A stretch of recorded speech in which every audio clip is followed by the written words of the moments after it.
Today, we are diving into the world of one of literature's most unforgettable first graders, Ramona Quimby. We're going to explore her bumpy but always super heartfelt journey to find her courage in the classic book, Ramona the Brave. Seriously, take a second and try to remember. What did it feel like to be 6 years old?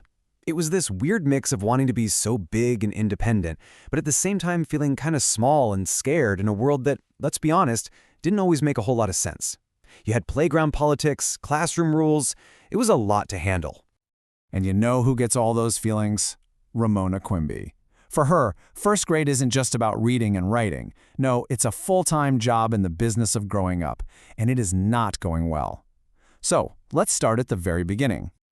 So, our story kicks off with Ramona on a mission. She wants to be brave. She wants everyone to see her as grown up. But, as she finds out pretty fast, just wanting to do the right thing doesn't mean it's going to work out.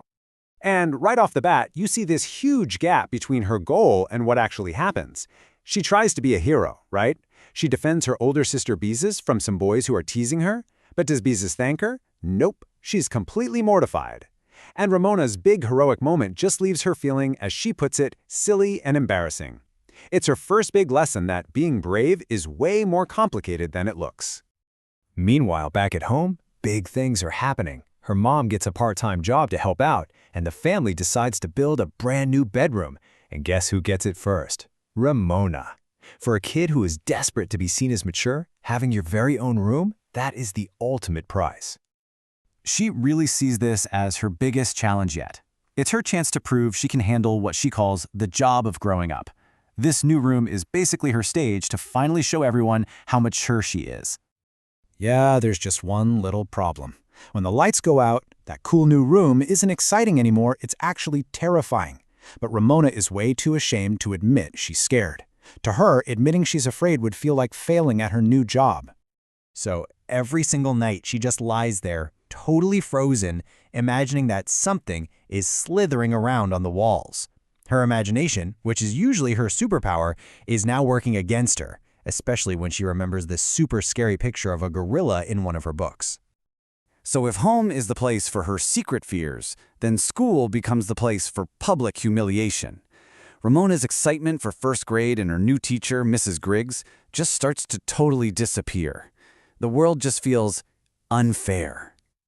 Okay, take her show and tell. She's so excited to share the news about the construction at her house.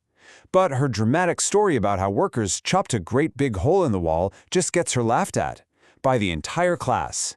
And to make it even worse, her friend Howie corrects her in front of everyone, saying they pried it open. All that excitement just turns to shame. But this feeling of injustice really boils over during a craft project. Ramona makes this awesome, totally unique paper bag owl. Her classmate Susan, who's kind of known for being a copycat, makes the exact same one. So who does the teacher praise? Susan. Mrs. Griggs holds up Susan's owl for the whole class to see, completely ignoring Ramona's original.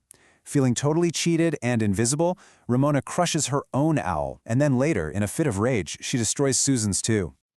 And the final blow comes with her first progress report. Mrs. Griggs writes that Ramona needs to work on self-control. For Ramona, this isn't helpful advice. It's just proof that nobody, not a single person, understands her. She isn't trying to be bad. She's trying so hard to be brave, and it feels like the world just keeps punishing her for it.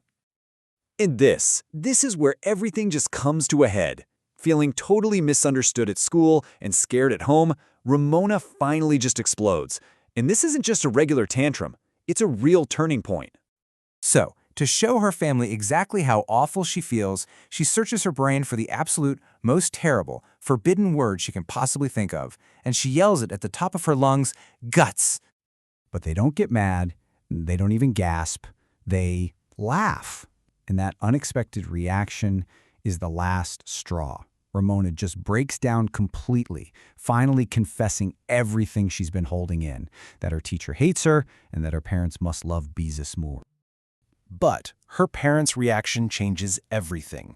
They don't brush her off. They listen. They reassure her, explaining that love isn't like a cup of sugar that gets used up. There's always more than enough to go around. And then her father gives her this incredible gift. He completely reframes her fiery personality. He tells her it's not a bad thing, it's spunk. He doesn't tell her to control it. He tells her, show us your spunk. He basically gives her permission to be exactly who she is. And this is a game changer. Empowered by feeling understood, Ramona takes her first real step toward being brave that very same night. She marches right into a room, finds that book with the scary gorilla, and hides it. And for the first time, she sleeps peacefully in her new room. She didn't have to fight a monster. She just took control of her own fear. So, what does this newfound spunk actually look like out in the real world? Well, Ramona isn't just feeling spunky anymore. She's ready to put it into action. Feeling a little adventurous, she decides to take a different way to school, and her bravery is immediately put to the test when she runs into a big, growling German shepherd. Now, the old Ramona might have run away crying, right? But not spunky Ramona. She stands her ground. She throws her shoe at the dog to scare it off, but the dog thinks it's a game, snatches her shoe, and takes off. So now she's at school with only one shoe. When it's time for recess, she gets offered a smelly old boot from the Lost and Found, and she says no way. Instead, she marches upstairs, borrows a stapler from another teacher, and makes herself a slipper out of paper. She solves her own problem her way. And here is the payoff. When Mrs. Griggs sees what she's made, she doesn't scold her. She actually looks at the paper slipper and says, "That is a very good slipper." It's such a small thing, but for Ramona, it's huge. It's the first time her teacher sees her creativity, not just her troublemaking. Later that day, the dog's owner brings back her chewed-up shoe. The school secretary hears the whole story and tells Ramona she is a very brave girl. And that's the final piece of the puzzle. It's not just her parents saying it anymore. The world is finally starting to see her the way she's always wanted to be seen. And that really brings us to our final thought. Ramona's story shows us that bravery isn't about not being scared. It's about facing your fears, whether that's a dark room or a big dog. It's about finding your spunk and solving your own problems, even if all you've got is some paper and a stapler. So it kind of leaves us with a question, right? What does being truly brave look like in our own lives?